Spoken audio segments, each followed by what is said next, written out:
हुई राहें खोले हुए हैं बाहें, ये हम ना गए हैं कहाँ। जी हाँ दोस्तों, स्वागत है आपका मेरे YouTube channel Shikha the village girl में। दोस्तों, मैं बहुत टाइम से सोच रही थी कि जिस धान की हमने रोपाई की थी उस धान के खेत में आपको लेकर आने की। हम तो यहाँ रोज़ आते हैं लेकिन मैं शूट नहीं कर पाती हूँ, तो आज मैं अपनी कैमरामैन को ज़बरदस्ती लेकर आई कि प्लीज़ चलो, हमें उस खेत पर चलना है जहाँ हमने धान की रोपाई की थी। और मैं आपको दिखाना चाहती हूँ, देखिए कितनी प्यारी फसल यहाँ पर तैयार हुई है। मेरी कैमरामैन थोड़ी सी पास आए और ये देखिए धान का खेत जो है बिल्कुल तैयार हो चुका है और हम इंतज़ार कर रहे हैं कि ये जो फसल है किसी भी तरह से, इसे तो बारिश की थोड़ी सी नमी की ज़रूरत होती है और अभी इसे कटने में करीबन 1 से 1.5 महीना या 2 महीने का वक्त लगेगा। दोस्तों, हमारी जो उड़द की फसल है वो पूरी तरह से बर्बाद हो गई, क्योंकि बहुत ही कम दिनों की फसल होती है, 2 महीने की फसल होती है वो। और वो जो फसल थी वो पानी में पूरी तरह से गल गई, हम खेतों तक भी नहीं पहुंच पाए, हम उसे घर लेकर भी नहीं आ पाए। लेकिन धान की फसल जो है वो हमारी बहुत अच्छी रही है और इसे देखकर मेरे पापा बहुत खुश हैं और सारे किसान बहुत खुश हैं, क्योंकि उनकी धान की फसल बहुत अच्छी रही है। पानी ने बहुत सपोर्ट किया और कहते हैं ना कि किसान जो है वो जुआ खेलता है और कभी इस जुए में बहुत अच्छी फसल होती है, मतलब बहुत सारी अर्निंग हो जाती है, और कभी इस जुए में बहुत कम अर्निंग होती है। और ये धान की फसल आप हमारी देखिए, और जब ये कटकर घर आएगी और जब इससे चावल निकलेंगे, और पता है दोस्तों इसकी जो खुशबू है, हम इस खेत में खड़े हुए हैं, अगर आप उस मेन रोड से निकलेंगे ना तो आपको वहाँ तक बासमती की खुशबू आएगी, और वो इतनी प्यारी खुशबू होती है उस धान की। ऐसा लगता है कि आपके आसपास कहीं बासमती चावल की थाली लगी हुई है और वो बस आपका इंतज़ार कर रही है कि आप आएंगे और उस थाली के पास उसका आनंद लेंगे। आप देख सकते हैं, थोड़ा सा और चल के मैं आपको दिखाती हूँ। ये देखिए, मेरा मन कर रहा है, पता है, यहाँ पर वीर ज़ारा का गाना गाऊं और यूं खड़ी हो जाऊं और अपने दुपट्टे को ऐसे लहराऊं और बहुत सारे गाने गाते हुए। लेकिन अब जो है हम इस खेत के बीच में नहीं चल सकते हैं, क्योंकि जो है इसके छोटे छोटे से जो पौधे हैं वो दब जाएंगे और हमें नुकसान होगा। आप आ सकते हैं।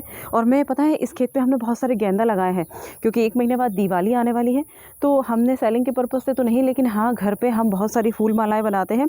और जैसे जैसे दिवाली आएगी तो गांव के छोटे छोटे से जो ट्रेडिशनल कल्चर होते हैं वो मैं आपको दिखाऊंगी, किस तरह से तोरण बनते हैं, किस तरह से गोवर्धन पूजा होती है, किस तरह से दोजी रखाई जाती है, वो सब भी मैं आपको दिखाऊंगी।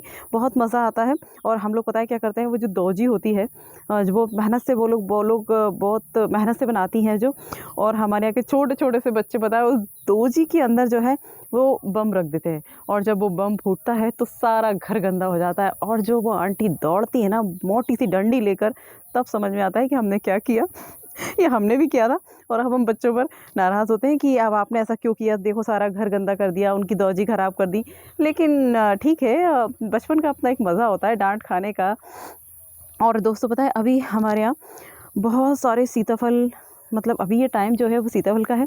सीताफल बहुत सारे आ रहे हैं, बागीचे के बागीचे लदे हुए हैं, जामफल आना स्टार्ट हो गए हैं, गन्ने जो हैं वो बहुत हद तक पककर या फिर बड़े होकर तैयार हो गए हैं, धान तो आप देख ही रहे हैं। और सोयाबीन जो भी बचा है हम उसे काट कर लाने वाले हैं, वो भी हम आप तक पहुंचाएंगे कि सोयाबीन की कटाई कैसे होती है, और सोयाबीन जो है वो हमारे घरों तक कैसा आता है। और दूसरी बात, अब आने वाला है बोनी का टाइम। अब हमारे खेत तैयार हो जाएंगे और हम सभी लोग, मैं, पापा, मेरी बहन, हम सभी लोग बोनी के लिए जाएंगे।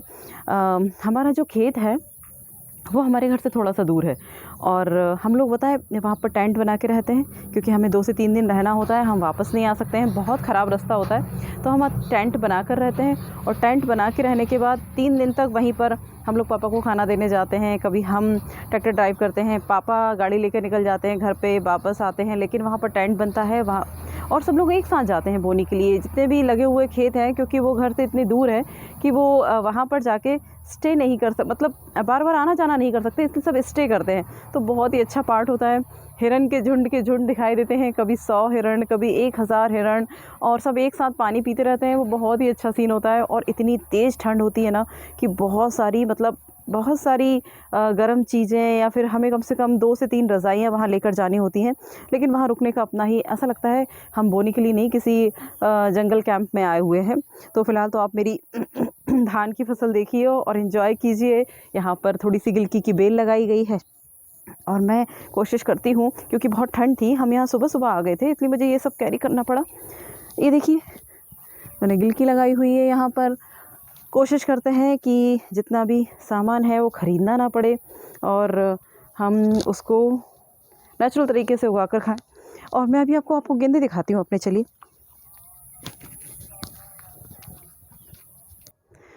ये देखिए, हमने आपको बताया था कि यहाँ पर हमने कुछ गेंदे लगाए हुए हैं और यहाँ पर देखिए कितने प्यारे गेंदे के जो फूल हैं वो तैयार हो गए हैं। और जब तक यहाँ पर दिवाली आएगी तब तक ये और भी ज़्यादा यहाँ पर इसकी फ्लावरिंग हो जाएगी और हमें बहुत सारे गेंदा जो है वो हमें घर पर ही मिल जाएगा तोरण बनाने के लिए, क्योंकि गेंदे के फूल का एक अलग ही यहाँ पर महत्व होता है।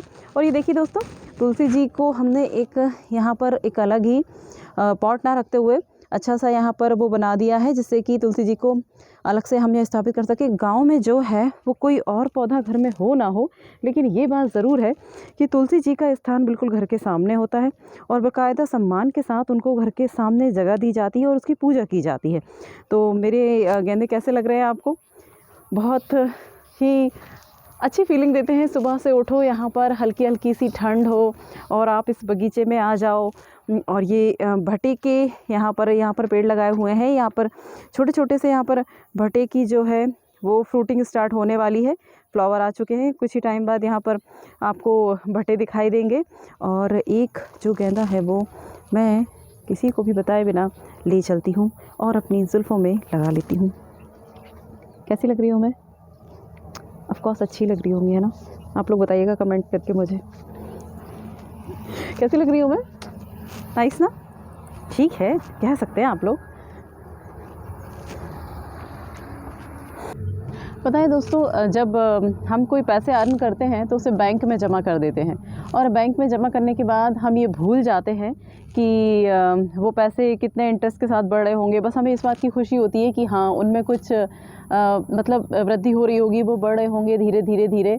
और ऐसे ही पता होता है किसान के साथ। किसान भी जो है वो अपने बीजों को फसल को मतलब बीजों को खेत में छिपाकर कहीं भूल जाता है और ये उम्मीद करता है कि धीरे धीरे धीरे शायद उसमें बढ़ोतरी हो रही होगी। और ऐसा होता भी है, अगर किस्मत साथ दे तो आप देख सकते हैं कि जैसे बैंक में रखे हुए पैसों में बढ़ोतरी होती है, उसी तरह से इस फसल में भी बढ़ोतरी होती है और किसान उसको देख देख कर बहुत खुश होता है।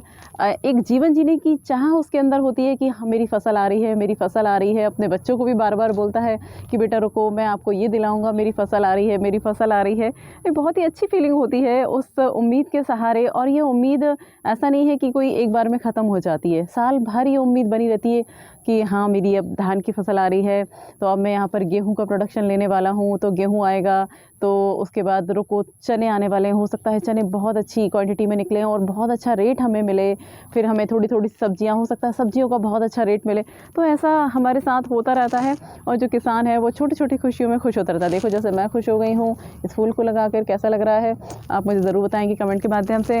और मेरी इस मेहनत को देखकर, जहाँ मैंने थोड़ी सी मेहनत की थी यहाँ पर, क्योंकि ये जो काम है धान लगाने का, ये प्रॉपर्ली हम लोगों से नहीं होता है, क्योंकि इसके लिए अलग से जो मज़दूर आते हैं वही इस धान को रोपते हैं। हम बस थोड़ी सी उनके साथ करके मेहनत करके यहाँ पर बैठ जाते हैं या थोड़ी सी मेहनत कर लेते हैं उनके साथ कि हम भी करना चाहते हैं। तो ये उनकी मेहनत, हमारी मेहनत। और कैसा लगा आपको हमारी ये पार्ट, गांव की लाइफ का ये पार्ट, जहां धान पककर तैयार होने वाली है। और ये चावल मैं आपके घरों में ज़रूर पहुंचाऊंगी अगर आप मुझे कमेंट करते हैं, शेयर करते हैं, सब्सक्राइब करते हैं। तो प्लीज़ बने रहिएगा इसी तरह से हमारे साथ अगले वीडियो तक के लिए। तो जय हिंद, जय भारत।